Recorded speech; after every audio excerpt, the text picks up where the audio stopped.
qui est celle du film que tu as monté, mais je pense que ça ne marcherait pas.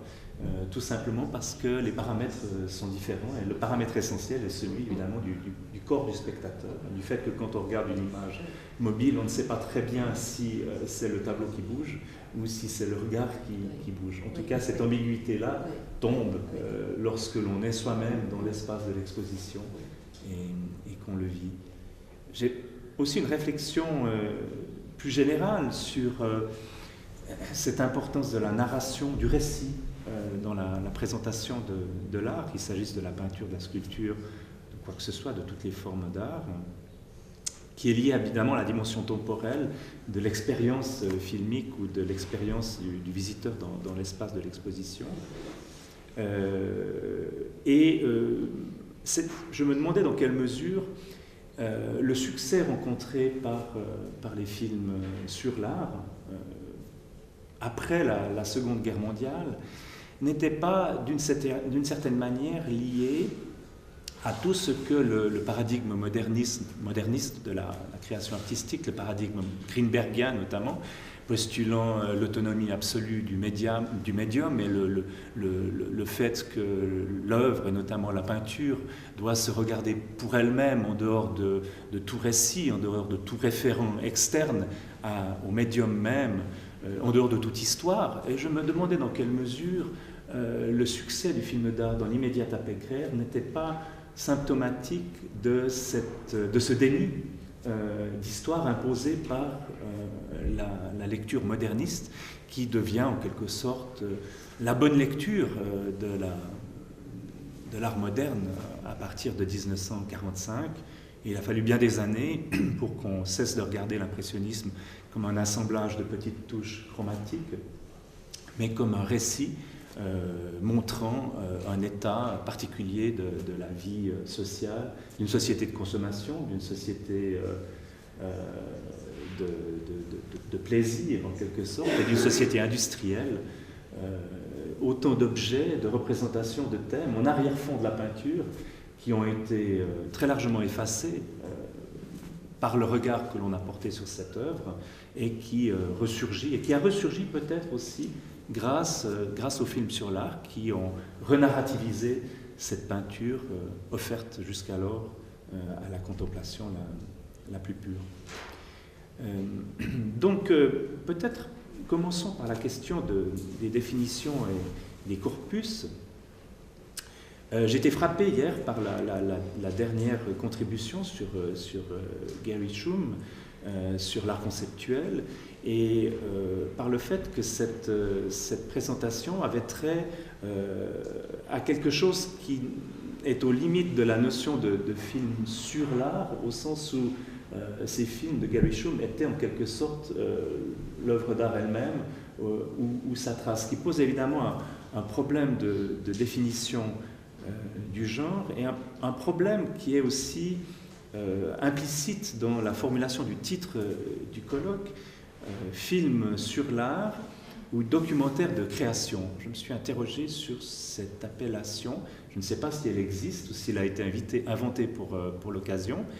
Qu'est-ce qu'un documentaire de création et qu'est-ce qu'un documentaire qui ne serait pas de création? La question que je voulais poser ici et qui s'adresse à vous, c'est dans le fond, quelle est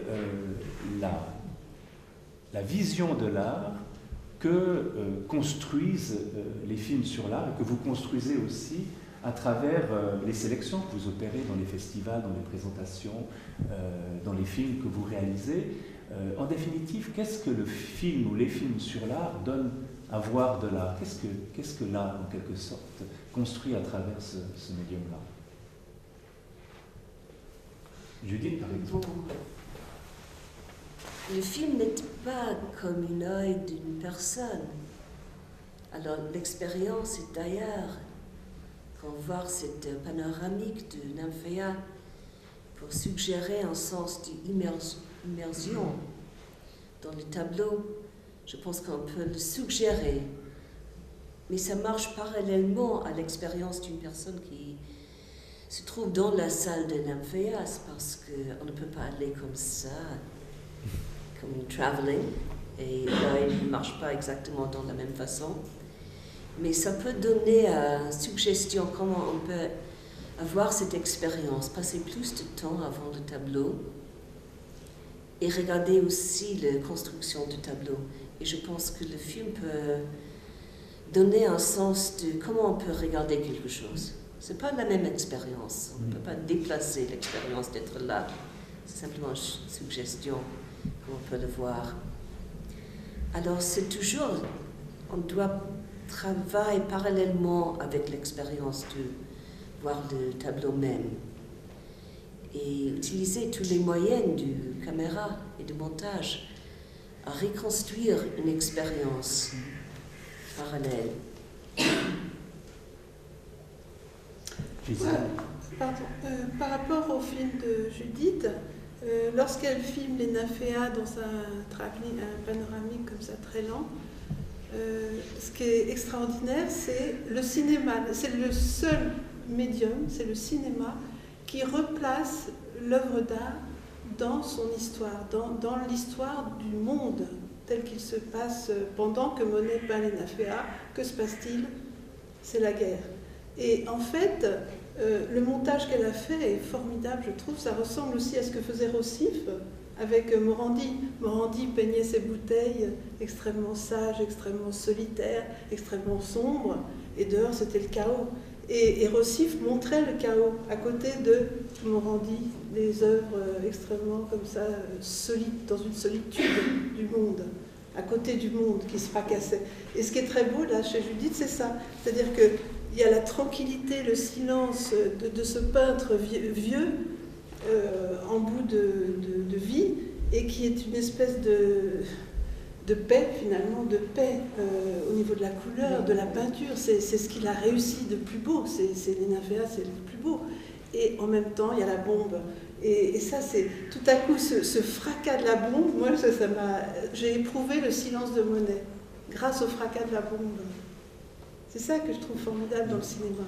Et lorsque vous êtes devant les nymphéas de Monet, vous n'avez pas le fracas de la bombe. Donc c'est une autre lecture. Le cinéma apporte autre chose, un sens d'abord de l'espace, de la façon de voir, de méditer, qui n'est pas la même, puisque le déplacement lorsque vous déplacez devant un tableau, c'est pas la même chose que lorsqu'une caméra se déplace devant un tableau. Enfin, tout est différent, donc c'est une autre appréciation, mais c'est une appréciation extrêmement sensorielle. Sensorielle, c'est ça que Et je trouve ça magnifique ce qu'elle a fait là. Et l'extrait. L'extrait est fort. Le problème est évidemment celui de la définition de l'art ou des arts. Faut-il parler de film sur l'art ou film sur les arts, étant donné que l'objet visé par la représentation filmique est un objet extraordinairement polymorphe. Dans le projet ANR conduit par nos collègues, il est question, si je lis bien, de peinture, mais aussi théâtre, musique, cinéma, littérature, danse, architecture, photographie, sculpture, cirque. Et je constate évidemment que dans ce colloque-là, la peinture se taille la part du lion. Est-ce que, dans le fond, les films sur l'art ne sont pas des films sur les arts? Et est-ce que, dans le fond, vous êtes d'accord avec cette extension de la notion d'art à des pratiques qui ne sont pas strictement celles des beaux-arts classiques? Est-ce que le film sur l'art inclut la danse, par exemple, le cirque, bien sûr, c'est la mode? René Rozon, qui n'est pas là malheureusement, mais pourrait évidemment vous le certifier, puisque le Festival de Montréal rend compte de toute cette diversité, justement, de tous les champs parcourus par le cinéma maintenant. C'est vrai qu'on trouve évidemment des films sur la peinture ou sur les peintres. Je dirais que maintenant, une des grandes orientations du film sur l'art, c'est justement les portraits d'artistes. Ça, il y en a vraiment beaucoup. J'étais à Montréal cette année et je me faisais encore la remarque. Il y a énormément de portraits d'artistes, soit des artistes vivants, contemporains qu'on filme au travail, soit des artistes disparus. Mais c'est vraiment une des grandes tendances. Et pour répondre un peu à la question que vous posiez tout à l'heure, je pense qu'il y a autant de films sur l'art que d'histoires, que de réalisateurs. En fait, on remarque des grandes tendances dans l'évolution du film sur l'art, avec peut-être une période, celle que vous évoquiez, celle des années 30 et des années 40, qui est plutôt une période au cours de laquelle effectivement, on laisse une grande place à la narration, avec les films de Luciano Emer, par exemple, qui retravaille la narration du peintre, notamment. Et puis, avec une période également de propagande, hein, puisque ça, il ne faut pas le nier, les premiers films, enfin, les films de Guitry sont contemporains d'une propagande notamment allemande à l'époque, où on valorise l'être surhumain qu'est l'artiste, hein, avec une glorification de Michel-Ange, d'artistes très très puissants. Et puis ensuite, on trouve toute une période au cours de laquelle les cinéastes vraiment s'intéressent aux films sur l'art, avec des gens comme René, et puis ensuite toute une génération d'artistes qui se penche sur peut-être un passé, c'est peut-être aussi un retour aux sources, puisque finalement, en s'intéressant à ce qui a précédé le cinéma, on s'interroge aussi sur une pratique et sur une réflexion. Voilà, je pense qu'il y a autant de films sur l'art que également aussi de réalisateurs, d'intentions. Mais je voulais aussi, ce que disait Gisèle sur le travail de Judith, je pensais à Ragianti qui plaçait au centre de son travail le faire artistique et le geste de l'artiste. Et ce qu'il souhaitait faire avec ses cryptofilms, il a fait une vingtaine de cryptofilms, hein, notamment les années 50, c'était retrouver l'intention de l'artiste, le faire artistique, enfin ce qu'on appelle le Kunstwollen, et se retrouver dans quelles circonstances et quelles ont été ses intentions lorsqu'il a créé. Et je pense que ce que fait effectivement Judith avec le montage, en replaçant les nymphéas dans un contexte, c'est aussi cet esprit de retrouver le geste. Est-ce que c'est possible justement, parce que je suis tombé hier soir sur une citation de Marie-Laure Bernadac à propos du mystère Picasso de Clouzot. Alors je vous la cite.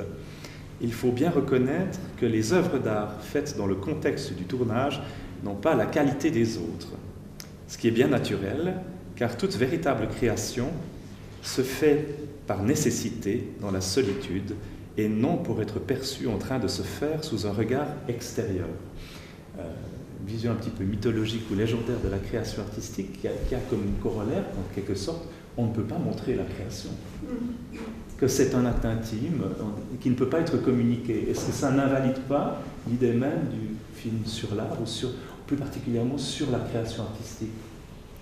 Personnellement, je ne suis pas forcément d'accord avec cela. Je pense.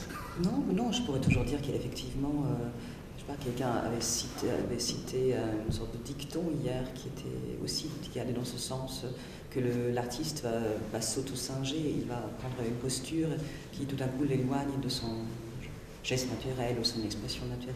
Mais je pense que ça dépend de la discrétion et de l'art du filmeur, combien il peut se rendre dans cette situation en toute discrétion. Donc je ne pense pas, moi, être la bonne personne pour se faire ce genre de choses, mais j'ai eu recours à des personnes qui savaient le faire. Hein. Mais c'était des dispositifs très fragiles, parce que le cinéaste et l'artiste ne se connaissent peut-être pas forcément d'abord. Hein. Donc après, il y a des équipes qui sont face à face, même si les équipes sont petites, celles de l'artiste.